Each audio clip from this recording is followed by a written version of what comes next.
Olá, pessoal, eu sou Tatiana Daniel e esse é o Café, Crime e Chocolate. Ou seja, coisas que viciam. Confesse, você também é viciado nos três. E se não for ainda, prepare-se. O programa a seguir trata de assuntos delicados, violentos e extremos, com descrições que podem desencadear gatilhos emocionais a alguns ouvintes. Este episódio em especial aborda o tema suicídio e deve ser ouvido com discrição e responsabilidade. Cada episódio traz a história de um acontecimento real, produzido de forma minuciosa e com base em fontes seguras, como entrevistas, documentários e arquivos públicos obtidos sempre que possível nas cortes onde aconteceram. O objetivo dessas histórias é informar, provocar reflexão e servir de alerta, sempre com respeito às vítimas e seus familiares. Dada a natureza de seu conteúdo, esse programa não é recomendado para menores de 14 anos. O caso que eu trago hoje para vocês é um daqueles casos que nos deixa com dúvidas em relação ao que pode ter realmente acontecido. Como muitos outros casos contados aqui no podcast, ele nos deixa com vontade de nos transportar para a cena onde tudo aconteceu e fazer algo para impedir que ela acontecesse. Mas, como isso é infelizmente impossível, o que nos resta é aprender a detectar casos semelhantes e tentar, na medida do possível, prevenir que outros casos parecidos aconteçam. Sendo assim, passem o café, permitam os chocolates e preparem os fones de ouvido, porque o episódio de hoje traz a triste e misteriosa história da morte de Tiffany Valiante.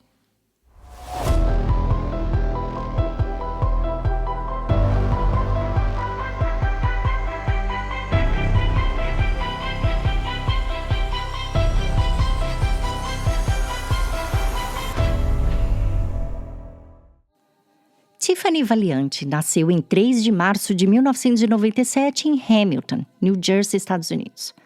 Ela era filha de Steven, um funcionário da prefeitura local, e Diane, inspetora de uma escola pública.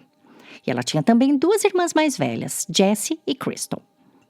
Obediente, carinhosa e sempre sorridente, Tiffany tinha muita facilidade em fazer amizades e ao ir crescendo, e crescendo eu quero dizer literalmente, tá? Aos 17 anos, Tiffany já media 1,90 de altura e eu não estou exagerando. Estou até provavelmente arredondando para menos, mas veremos isso mais para frente.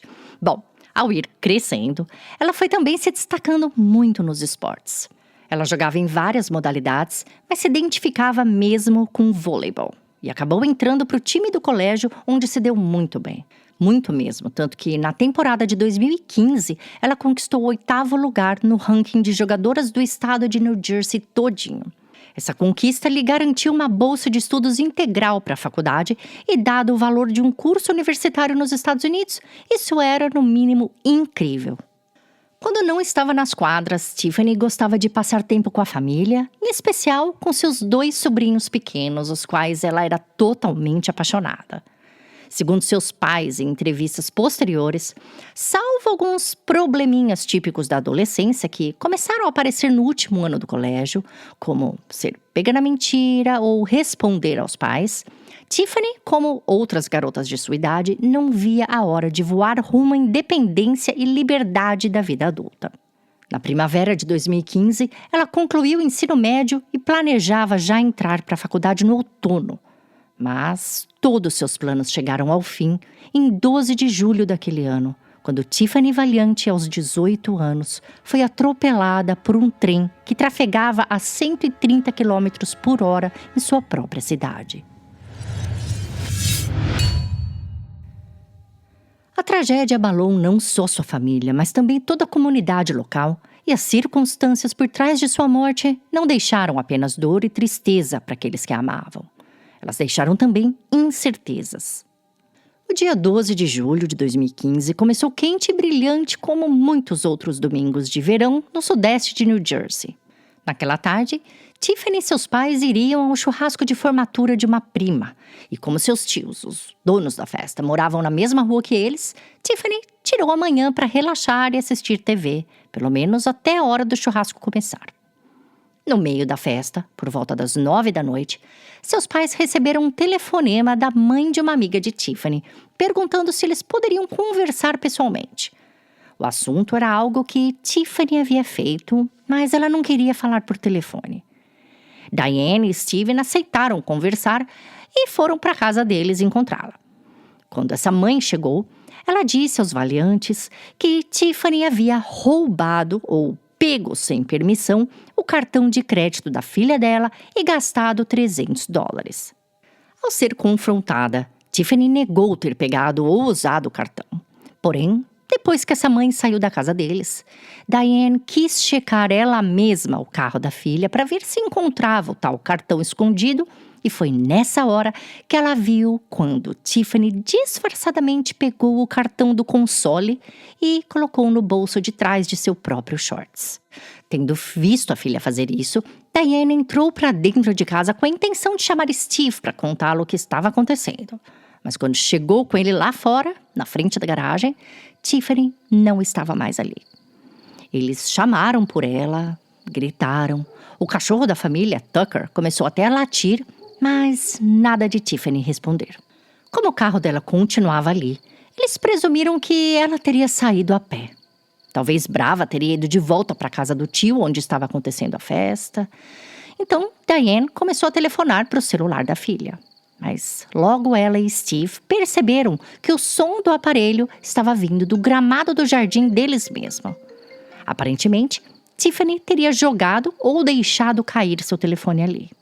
Ao ligar para os parentes, eles descobriram que ela não tinha voltado para a casa do tio e, preocupados, resolveram checar uma câmera de segurança que eles tinham voltada para a rua. Nela, eles puderam ver Tiffany saindo a pé e caminhando rumo à esquina. Como a família morava numa área rural e numa rua onde as poucas casas eram bem longe uma da outra, ficavam todas entre árvores, não dava para ver se eventualmente ela entrou em algum carro ou não. As imagens da câmera mostram o farol de um veículo um pouco mais à frente, mas não dá nem para saber se o veículo teve ou não algum contato com Tiffany. A esse ponto, já eram quase 10h30 da noite, e ao ter ficado sabendo que a sobrinha havia saído de casa e desaparecido em meio à escuridão local, seu tio, Mickey, decidiu sair de carro para procurá-la. Ao cruzar uma avenida a quase 7 quilômetros da casa da família, ele viu uma movimentação perto da estação hidráulica e decidiu encostar o carro e perguntar se alguém ali havia visto uma garota bem alta. Os policiais disseram que não, mas contaram a ele que alguém havia acabado de ser atingido por um trem. Comparando a descrição da vítima com Tiffany, os policiais perguntaram se Mickey seria capaz de reconhecê-la caso visse o corpo. E ele disse que sim. Enquanto isso, Diane e Steve permaneciam em casa na esperança de que Tiffany voltasse o quanto antes. Mas quando às 2h, policiais bateram na porta da casa da família, na companhia de Mickey, eles entenderam que a notícia não podia ser boa. Ao terem sido avisados sobre a morte da filha, o casal valiante entrou em estado de choque. Eles também foram avisados que, como a área onde o incidente ocorreu ficava sob jurisdição da polícia de trânsito, não havia muito que os policiais locais poderiam fazer naquele momento, somente aguardar a investigação deles. Acontece que no dia seguinte, às 7h, o jornal local já estava noticiando a morte de Tiffany como tendo sido causada por suicídio. Essa notícia pegou a família completamente de surpresa, porque eles não tinham nem sequer sido contatados por investigadores ainda. E ficar sabendo do resultado da investigação da morte trágica da filha pela televisão, isso era ruim demais, né? Além de inconsiderável, isso parecia no mínimo apressado. E antes de falar sobre a investigação feita pela Polícia de Trânsito de New Jersey, deixa eu explicar direitinho quem eles são e como se diferem da polícia comum ou do departamento do xerife. Um departamento ou agência de polícia de trânsito é um órgão especializado em aplicação da lei que serve exclusivamente os sistemas de transporte público, incluindo as linhas de ônibus, trens e metrôs. Seu principal objetivo é garantir a segurança de passageiros, funcionários e da infraestrutura do sistema de transporte público também, prevenindo crimes e vandalismo. Seus agentes desempenham uma série de funções, incluindo certificar-se que passageiros sigam as regras, impedir atividades criminosas, auxiliar passageiros com orientações, prestar informações e dar suporte a viajantes. Eles também gerenciam emergências como acidentes e ameaças à segurança e, por fim, aplicam as leis de forma geral, podendo até deter suspeitos e criminosos. Em caso de investigações criminais mais complexas, a polícia de trânsito pode se coordenar com a polícia municipal ou estadual para garantir uma resposta mais eficiente, o que infelizmente não aconteceu no caso de Tiffany. De acordo com a investigação ultra rápida feita pela polícia de trânsito de New Jersey, Tiffany teria se jogado, ou como eles mesmos disseram, mergulhado em frente ao trem. Mas isso eles não conseguiram explicar em menos de 6 dias, embora a maneira e causa da morte tenha sido concluída em apenas 6 horas. Segundo o laudo de uma necropsia parcial, Tiffany teria sido encontrada sem seus sapatos, sem shorts e sem camiseta. Ela estava vestindo apenas suas roupas íntimas. Com o impacto do trem, ela teve suas pernas e braços separados do restante do corpo e seu crânio foi praticamente destruído. Porém, a carimbada final e conclusiva de seu laudo de óbito veio dos depoimentos dos maquinistas. 2 engenheiros ferroviários conduziam o trem naquela noite, um maquinista sênior e o outro um estudante que estava sendo treinado. O maquinista-chefe estava conversando com o estudante e de costas para a frente da cabine, enquanto o estudante estava conduzido e ofereceu ele 3 versões. Na primeira, ele disse que Tiffany havia saído do meio do mato e se jogado na frente do trem. Na segunda, ele disse que só a viu quando o trem já estava praticamente em cima dela. Na terceira, e essa declaração foi feita sob juramento, ele disse ter visto a cerca de 800 metros antes do local do impacto, quando buzinou e acionou o freio de segurança. Daí então, em 4 segundos, o trem a atingiu. Importante salientar que esse tipo de ocorrência, seja por acidente ou não, é algo super traumático para o maquinista. E inclusive, como protocolo, nos Estados Unidos, toda vez que um trem atinge uma pessoa, esse maquinista é colocado em terapia obrigatória e afastado por uns dias do trabalho. Bom, considerando que esse maquinista ainda era um estudante, o evento pode ter sido ainda mais traumatizante. E, dado a rapidez que tudo aconteceu, não é de se espantar que a mente dele estivesse ainda confusa.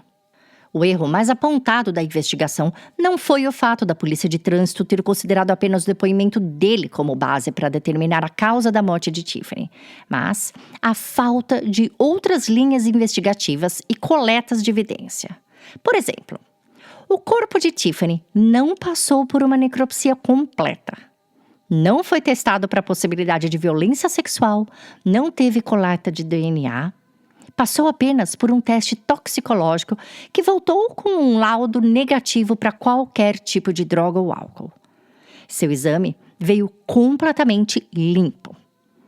As solas de seus pés estavam sem nenhum machucado, arranhão ou espinho. E, considerando a ausência de seus sapatos, era no mínimo estranho que ela tivesse caminhado 7 quilômetros cruzando áreas de mata e cascalho. O legista, que visitou a cena do crime, não soube explicar esse fato. E isso é algo importante, porque o tipo de cascalho usado ao redor da linha do trem é um cascalho bruto, com extremidades pontiagudas que servem para desencorajar animais de cruzar a linha do trem. Que mais? Próximo à milha 45 da ferrovia, onde Tiffany foi atingida, foi encontrado um machado sujo de algo vermelho que parecia ser sangue. Esse machado foi coletado, mas antes de ser testado, ele foi perdido. Sim, os policiais o perderam. Ele sumiu, desapareceu. Existe hoje em dia apenas uma fotografia desse machado, mais nada. Quanto à análise de padrão de mancha de sangue, nada também fazia sentido. Depois de ter sido atingido, o corpo de Tiffany foi arrastado por cerca de 400 metros até parar. Entretanto, era no local exato do impacto que estava uma grande poça de sangue, e não no local onde o corpo parou, levando alguns especialistas a suspeitar que o corpo dela poderia ter sido colocado já sangrando na linha do trem para que o impacto parecesse um acidente ou um suicídio, e não uma prévia morte por assassinato. Por fim, nenhuma busca pelas roupas de Tiffany foi feita fora de um perímetro de 100 metros da colisão. Então, sua própria mãe começou a caminhar pelas vias rurais procurando por algo. Foi então que, 3 dias depois, enquanto caminhava pela Atlantic City Road, a 5,5 km do local do ocorrido, ela encontrou os sapatos e a faixa de cabelo da filha bem ao lado da pista. O par de Docksiders branco que Tiffany tinha acabado de comprar estava um pé bem próximo ao outro e os dois virados para cima. Não exatamente como se alguém tivesse os jogado da janela de um carro, por exemplo. Esses itens foram coletados como evidência, mas nunca testados, porque a cadeia de custódia já havia sido quebrada a esse ponto. Com grande cobertura na imprensa local, a região toda ficou sabendo da trágica morte de Tiffany. Tanto Maylands quanto Egg Harbor City, onde ela foi encontrada, são cidades bem pequenas onde um conhece o outro, e o ocorrido gerou muitas especulações e teorias quanto ao que realmente poderia ter causado sua morte. Teria a jovem de apenas 18 anos tirado mesmo a própria vida? Ou teria ela sido vítima de algo mais sinistro? De acordo com os pais de Tiffany, a filha estava feliz, entusiasmada para a nova fase de sua vida na faculdade e não tinha depressão ou tendências suicidas. Na opinião deles, alguém teria pego Tiffany próximo à esquina de casa, possivelmente o carro que eles viram pela câmera, e feito algo de ruim com ela. No entanto, relatórios da escola em que Tiffany estudava e depoimentos de suas amigas pintavam o cenário da Casa dos Valiantes um pouco diferente. De acordo com o Serviço de Proteção à Criança e Adolescente de New Jersey, eles haviam sido acionados em 2014 pela escola de Tiffany, depois de professores notarem uma marca roxa em seu braço. Depois de uma visita à casa da aluna, assistentes sociais descobriram que a marca foi causada por Diane, sua mãe, depois de uma briga com Tiffany. Naquele mesmo ano, assistentes sociais visitaram a casa mais 2 vezes e acabaram prescrevendo sessões de terapia familiar para as duas, mãe e filha. Porém, Diane só compareceu a uma das consultas e alegou que seu próprio temperamento vinha causando tudo aquilo, pois estava muito alterado devido à menopausa. Ela prometeu melhorar com a filha, mas não procurou mais a terapeuta. Naquele mesmo ano, os pais de Tiffany a pegaram experimentando maconha e a colocaram de castigo por ter usado o cartão de débito deles escondido para sacar dinheiro. Uma amiga de Tiffany, que conversou com os policiais, mas nunca teve seu nome divulgado, disse que a jovem, apesar de ter muitos colegas, reclamava sempre de solidão e já havia se automutilado. No início de 2015, Tiffany assumiu sua homossexualidade, o que acabou intensificando os conflitos dentro de casa. Pouco tempo depois, ela começou a namorar uma garota, mas a relação terminou dias após sua formatura. Na época de sua morte, Tiffany já estava mantendo contato com uma outra pessoa que havia conhecido online. Mas não há informações se a ex-namorada ou a atual foram entrevistadas pela polícia. Quanto à questão do cartão de crédito roubado da amiga, ficou determinado depois pela polícia que o valor que Tiffany gastou com roupas e comidas em uma loja do Walmart não era de $300, como a mãe da amiga havia reportado a Diane, mas sim 86. Para o próprio episódio Mystery a Mile 45, da série Unsolved Mysteries da Netflix, a própria Diane disse que Tiffany tinha acabado de comprar aqueles sapatos. No Reddit, tem também um comentário de alguém dizendo ser amiga da Tiffany, alegando que esse par de Docksiders que ela estava usando no dia que desapareceu e morreu, e a faixa do cabelo, bem como os shorts também, era exatamente o que Tiffany tinha comprado com o cartão de crédito da amiga. Eu não considero o site do Reddit uma fonte confiável, mas se isso for verdade, a hipótese de suicídio pode ser mais plausível. Tiffany poderia ter ficado extremamente envergonhada após terem descoberto que ela usou o cartão da amiga, e ser pega roubando ou agindo de forma desonesta pode ser altamente estressante, principalmente para uma adolescente. Ela também já estava enfrentando problemas em casa com os pais e agora estaria com mais problemas ainda. Sua mãe havia a visto escondendo o cartão e estava prestes a contar a seu pai. Tudo isso, somado ao fato de sua sexualidade não estar sendo bem recebida em casa, mais um recente término com a namorada, a pressão de ter que manter seu desempenho no esporte para poder segurar a bolsa de estudos na faculdade, isso tudo poderia estar sendo tremendamente pesado para Tiffany e ela poderia, diante de uma sensação de vergonha e desesperança, ter se cansado de tudo e jogado seu celular ali na frente de casa, celular este que seus pais pagavam a conta, como quem diz, toma, fique de volta para vocês, não quero mais esse aparelho. Em seguida, caminhado em direção leste sem rumo, parado no campo de golfe, onde deixou seus sapatos novos e a faixa de cabelo que havia comprado com o cartão da amiga, também como quem diz, pronto, ó, estou devolvendo. E então caminhado até a linha de trem e cometido o ato trágico contra a própria vida. De fato, os suicídios em linhas férreas não são tão raros quanto muitos imaginam. Nos Estados Unidos, são relatadas entre 300 e 500 mortes por ano em ferrovias convencionais, segundo dados de programas federais de prevenção coletados pela Administração Federal das Ferrovias. Em nível europeu, estimativas compiladas apontam para cerca de 2.500 suicídios anuais na rede ferroviária da União Europeia.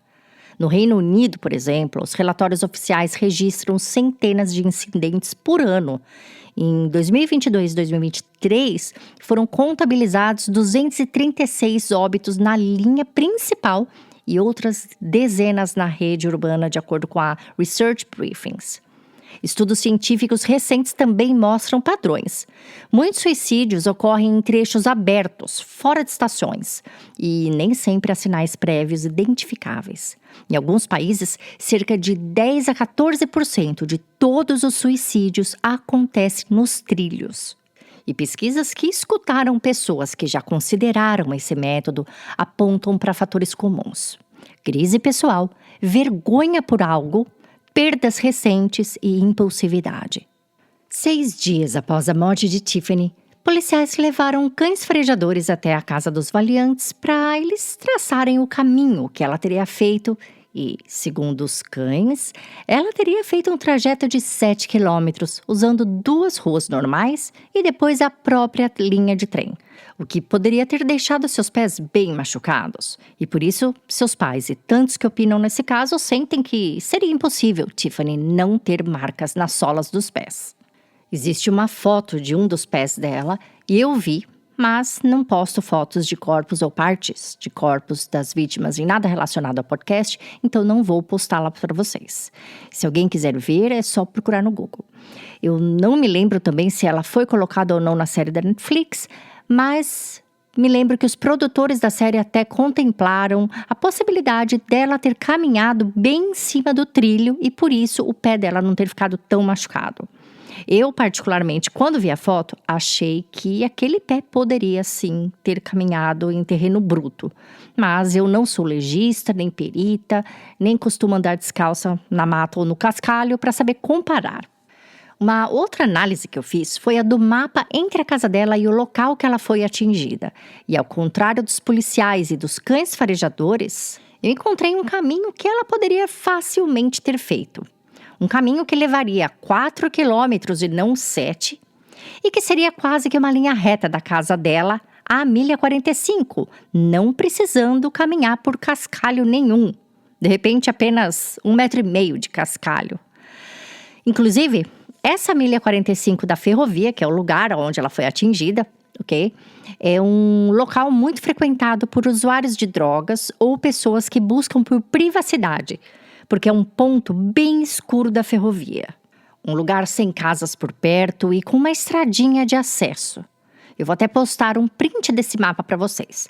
Nessa minha possível trilha, ela teria cruzado um terreno que hoje faz parte de uma distribuidora de móveis, mas que em 2015 era apenas um terreno vazio com alguns vagões de trens abandonados.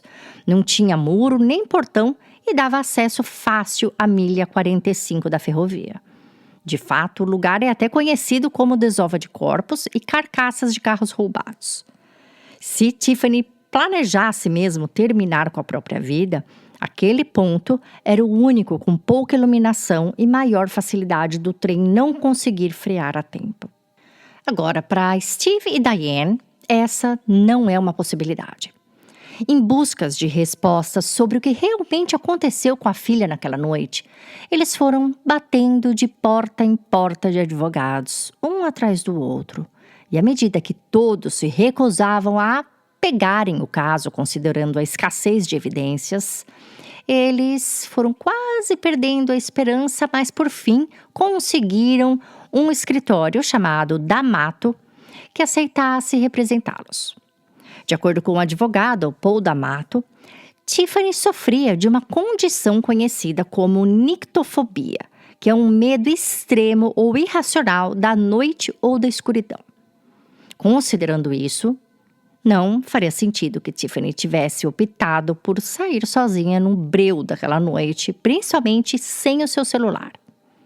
Ainda segundo esse advogado, o celular de Tiffany teria recebido uma ligação que teria durado 24 segundos às 10h39 da noite.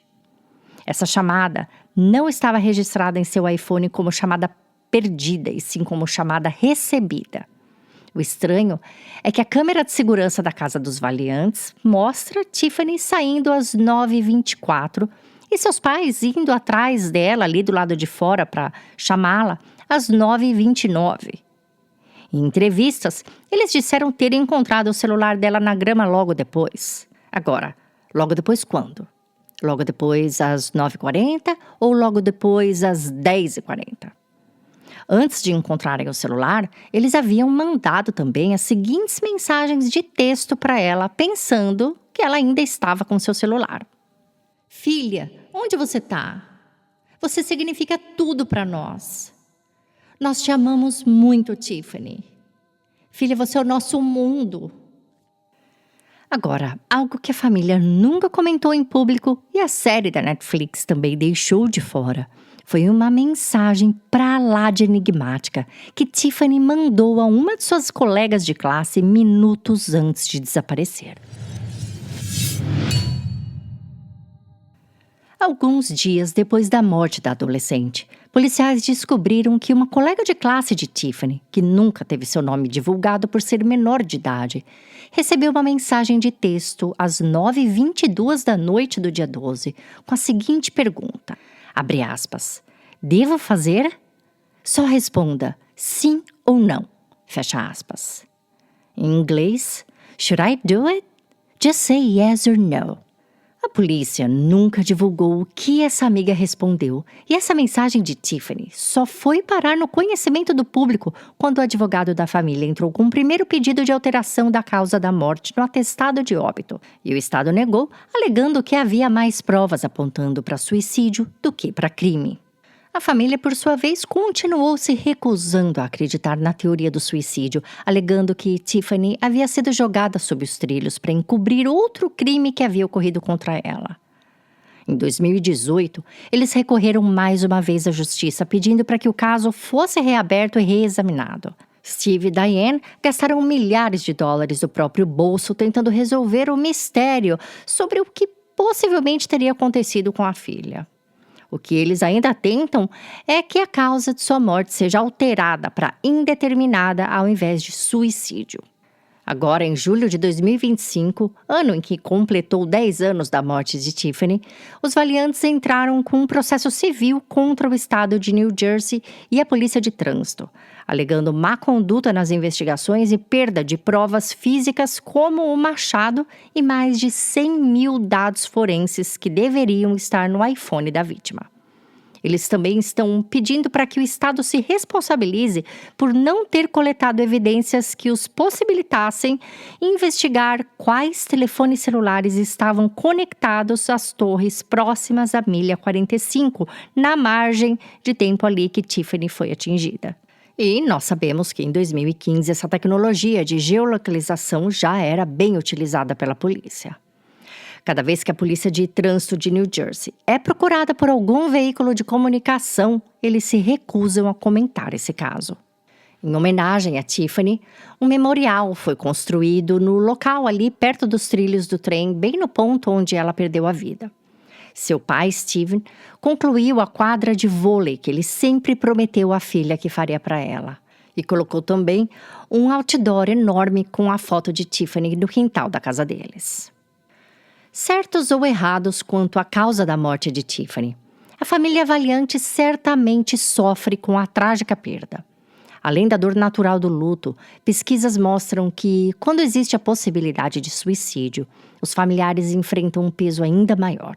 Esse tipo de perda é chamado de luto por suicídio e costuma ser marcado por sentimentos de culpa, do tipo, será que eu poderia ter feito algo? Também por vergonha, estigmatização social e até mesmo isolamento, pois muitas vezes parentes e amigos evitam falar sobre o assunto. Estudos apontam que sobreviventes enlutados pelo suicídio têm maior risco de desenvolver depressão, transtorno de estresse pós-traumático e até pensamentos suicidas também, até quando comparados a pessoas que perdem entes queridos por outras causas. Segundo a Organização Mundial de Saúde, cada morte por suicídio impacta profundamente, em média, de 6 a 10 pessoas próximas, que carregam depois esse luto de forma intensa e prolongada. Nos Estados Unidos, estima-se que existam cerca de 4,5 milhões de sobreviventes enlutados por suicídio a cada ano. Pesquisadores também destacam que a incerteza sobre a causa da morte, como no caso de Tiffany, onde há versões divergentes entre acidente, homicídio, suicídio, pode também agravar ainda mais o processo de aceitação, já que os pais e os familiares ficam presos a um ciclo de dúvidas e especulações que impede a cicatrização emocional. Em resumo, independentemente da versão final aceita sobre o que aconteceu naquela noite de 12 de julho, a tragédia contada nesse caso aqui deixou marcas irreversíveis em quem ficou para trás. E esse sofrimento é algo que as estatísticas nem conseguem medir. Agora eu quero saber de vocês. Vocês acham que Tiffany foi atraída por alguém ou até forçada a entrar em um veículo no final da entrada ali da garagem dela, na rua dela mesma, fora do campo de visão da câmera e acabou sendo levada para um fim por homicídio? Será que ela não poderia também estar fugindo de alguém e de repente acabou sendo atropelada pelo trem enquanto corria? Ou será que ela, em um momento de desesperança, optou pela própria morte? Eu espero os comentários de vocês. Eu escolhi esse episódio para o mês de setembro porque ele marca a campanha de conscientização sobre a prevenção ao suicídio. Casos como o de Tiffany nos lembram da importância de falar sobre saúde mental sem estigma. Ela nos lembra também de oferecer apoio a quem está passando por momentos de dor e de estar atento aos sinais de sofrimento ao nosso redor. Se você ou alguém próximo enfrenta pensamentos suicidas, procure ajuda profissional. No Brasil existe o CVV, pelo número 188, que está disponível 24 horas por dia. Nos Estados Unidos é o 988 e na Europa 112. E lembrem-se, conversar pode salvar vidas. Agora eu vou ficando por aqui e volto daqui uns dias com mais um episódio para vocês. Enquanto isso, cuidem-se, protejam-se e fiquem bem.